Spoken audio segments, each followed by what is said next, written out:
ताज्या आणि सुपरफास्ट बातम्या पाहण्यासाठी स्वराज्य न्यूज मराठीला सबस्क्राईब करा आणि बेल बटन प्रेस करा.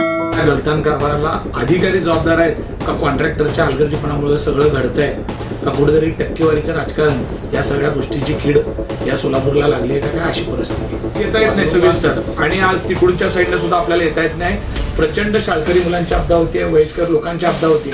मुलं शाळेला जाताना चिखल झाल्यामुळे पडतायत तिथं. आणि जे काही किती पाठपुरावा करायचा, सत्तेत बसलेले सत्ताधाऱ्यांना या सगळ्या गोष्टींचा तीळ मात्र फरक पडत नाही. त्यांना वारंवार या गोष्टी लक्षात आणून देऊन सुद्धा कुणी या गोष्टीला कॉन्ट्रॅक्टरकडे आहे काम, ते दुसऱ्या आमदाराचा कार्यकर्ता. म्हणजे या दोन आमदारांच्या कार्यकर्त्यांमधला ह्या रस्त्याचा वादात ही पडले का काय अशी परिस्थिती. रस्ता वेळ त्यासाठी 2,43 लाखाचा निधी देखील आमदार फंडातून मंजूर झाला. गेली 9 महिन्यापासून हा रस्ता तसाच आहे. वाहन चालकांना खडतर प्रवास देखील करावा लागतो त्या रस्त्यावर. सोलापूर शहरातील मुख्य रस्ता छत्रपती शिवाजी महाराज चौक ते निराळ वस्तीकडे जाणाऱ्या रस्त्याला 3 कोटी एवढा मोठा निधी मंजूर करून सुद्धा गेली 6 महिने झाले रस्ता खोदला, तिथे ड्रेनेज लाईनचं काम झालं, पण वास्तविक काम होत नाही. वारंवार कॉन्ट्रॅक्टरला त्या बाबतीत माहिती घेतोय, त्यांच्याशी चर्चा करतोय. कधी युद्धाचं कारण दिलं गेलं की युद्धाच्या कारणामुळे डांबर मिळत नाही, अशा काही गोष्टी सांगितल्या. पण आता पावसाळा सुरू व्हायच्या आत रस्ता चालू करतो असं सांगितल्यानंतर सुद्धा रस्ता होत नाही आहे.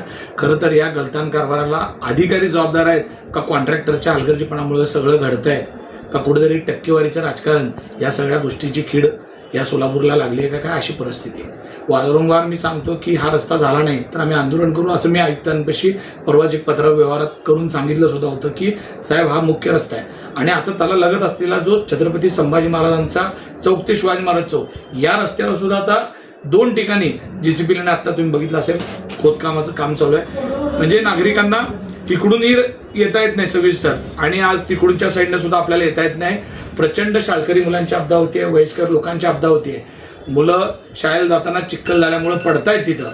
आणि जी काही वयस्कर मंडळी आहेत त्यांचे ॲक्सिडेंट झाले, त्यांना जर कुठली दुखापत झाली तर याला जबाबदार कोण. खरं तर नगरसेवक आम्ही किती पाठपुरावा करायचा, सत्तेत बसलेले सत्ताधाऱ्यांना या सगळ्या गोष्टींचा तीळ मात्र फरक पडत नाही. त्यांना वारंवार या गोष्टी लक्षात आणून देऊन सुद्धा कुणी या गोष्टीकडे लक्ष द्यायला तयार नाही. बाप्पा, आपणच या प्रभागाचे नगरसेवक आहात आणि तिथंच हे रस्त्याचं काम होतं. प्रभागाचा मी नगरसेवक आहे, वारंवार त्या गोष्टीसाठी पाठपुरावा करतो. पण या तुम्हीच आत्ता बोलताना सांगितलं की आमदार फंडातनंही पैसे दिले गेलेले. आमदार फंडातनं पैसे दिलेत. आमदार फंडातले पैसे ज्या कॉन्ट्रॅक्टरकडे आहे काम ते दुसऱ्या आमदाराचा कार्यकर्ता आहे. म्हणजे या 2 आमदारांच्या कार्यकर्त्यांमधला ह्या रस्त्याचा वादात ही पडलंय का काय अशी परिस्थिती. रस्ता वेळेत व्हायला पाहिजे होता. खरं तर रस्ता टाइम पिरियडमध्ये नाही केला म्हणून खरं तर अधिकाऱ्यांनी यांच्यावर कारवाई करायला पाहिजे होती. अधिकारी कारवाई करत नाहीत म्हणजे कुठेतरी याच्यामध्ये पाणी मुरत आहे आणि या रस्त्यातलं पाणी कुणाच्या खिशात जाते का काय ही परिस्थिती आहे. काय भूमिका असेल आपल्या?